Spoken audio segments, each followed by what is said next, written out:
We don't see elites going to jail, not in the 80s and not now. What we see is poor black and brown people going to jail hugely disproportionately.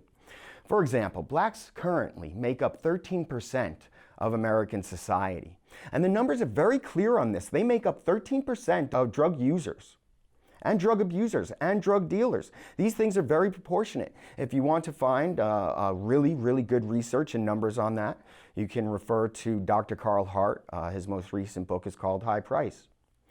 And so although 13% of drug users and abusers are black, well over 50% of the prison population in on drug crimes are black. You have to step back and ask yourself why. How did it come to be that way? It's not because black people are using more drugs than the rest of our society. There's deeper reasons, and I hope this talk is bringing out some of those deeper reasons. In the 1980s, we also got the rise of the privatized prison system, led by what's known as the Correction Corporations of America. And now prisons became not a way to help people, or at least keep them off the streets, or not only that, it became a means of profit. Now, when the Corrections Corporation of America builds a prison for a state in the United States, like Arizona State, they'll build it. They'll pay for it. But if that prison doesn't stay filled, there are huge penalties for the state. And so, states know we need to keep this prison filled.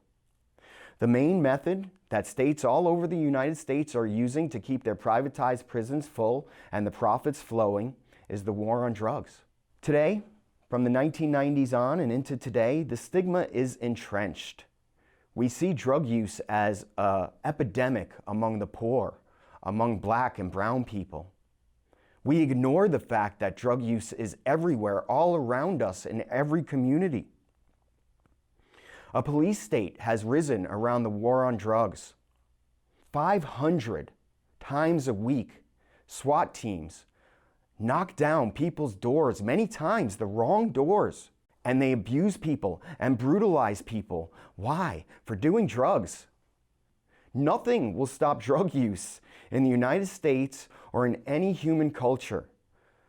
But us, our citizens, we're being hurt every day by the war on drugs, being brutalized. Citizens of all types. Meanwhile, elites who are profiting from the war on drugs, they get off scot-free. For example, HSBC, a huge bank, they were caught laundering billions of dollars of drug money for cartels. They were caught red-handed. There was no denying this. They paid a small, relatively small financial penalty, and no one went to jail. Eric Holder, the Attorney General at the time, was asked, why isn't anyone going to jail? And he had the nerve to say that not only is HSBC too big to fail, but their CEO is too big to jail.